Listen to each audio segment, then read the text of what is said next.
అరే ఓ నా వేషన కేవలం ఒక 24 గంటల్లోనే భయం అంటే ఏంటో తెలిసిందా? క్షమాపణలు చెప్తున్నావు. నేను మిమ్మల్ని అన్న మాటలు నేను వెనక్కి తీసుకుంటాను, క్షమాపణ చెప్తున్నాను. దేశంలో ఉన్న హిందువులు చేసిన అత్యాచారాలను గూగుల్లో సెర్చ్ చేసి మరీ చూపుతున్నావే. కడుపుతో ఉన్న గోమాతని 8 మంది మన హిందువులు రేప్ చేశారండి. 2025లో రాజస్థాన్ లోని విజయనగర్ లో 7 మంది ముస్లిం యువకులు హిందూ మైనర్ బాలికలను లైంగికంగా దుర్వినియోగం చేసి మత మార్పిడి చేయడానికి ప్రయత్నించారు. అది కనిపించలేదా నీకు? 30,000 రేప్ అయ్యాయి. ఎవరు చేస్తున్నారు? ఈ హిందువులు. పంజాబ్ లోని గుర్దాస్పూర్ జిల్లాలో జిషన్ గిల్ అనే పాస్టర్ 22 సంవత్సరాల అమ్మాయిని అత్యాచారం చేసి అబార్షన్ కూడా చేయించాడు.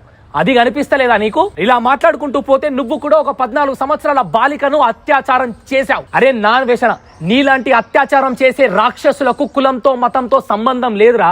మత కల్లోహాలు సృష్టించడానికి హిందువులను టార్గెట్ చేస్తున్నావు. హిందూ దేవతల గురించి నీచంగా మాట్లాడుతున్నావు. మాలలో చెప్తున్నా, నిన్ను ఏదో ఒక రోజు నిలువుగా నిలబెట్టి అడ్డంగా నరికే రోజు వస్తుంది. ఏదో ఆవేశంతో మాట్లాడుతున్నా అనుకుంటున్నావా? లేదు. సనాతన ధర్మం గురించి, హిందూ దేవతల గురించి నీచంగా మాట్లాడే నీలాంటి రాక్షసులను చంపి జీవితాంతం జైలు పాలవ్వడానికి కూడా సిద్ధంగా ఉండు. నీకు దమ్ముంటే ఒక్కసారి భారతదేశానికి రారా. హిందూ జోలికి వస్తే ఏమవుతుందో చూపిద్దాం. వాడి ఛానల్ ని అన్ఫాలో చేయండి, అన్సబ్స్క్రైబ్ కొట్టండి, కుదిరితే రిపోర్ట్ కూడా కొట్టండి. మా దేవులను నమ్మితే చాలు, పాపులను కూడా స్వర్గస్థులను చేస్తాడు అని సనాతన ధర్మం ఎన్నడూ చెప్పలేదురా సొంట. స్త్రీనా హత్య మహాపాపం, నృణాం నరక గామీనాం. పరాయి స్త్రీని గౌరవించని వాడు దేవతలను కూడా గౌరవించనట్టే. సీతమ్మ తల్లిని ఎత్తికెళ్లిన రావణుడు కూడా ఒక శివుడి భక్తుడే. కానీ ఏం జరిగింది? కన్న తల్లి పాలు దాగి కన్న తల్లికే విషం పెట్టిన నీచుడా. పుట్టిన ధర్మాన్ని, పుట్టిన దేశాన్ని మర్చి నీ స్వార్థం కోసం విదేశాల్లోకి వెళ్లి పుట్టిన ధర్మం గురించి, పుట్టిన దేశం గురించి నీచంగా మాట్లాడుతున్నావు. ఛీ, నీది ఒక బ్రతికేనా? ఎక్కడి నుండి వచ్చావో మర్చిపోతే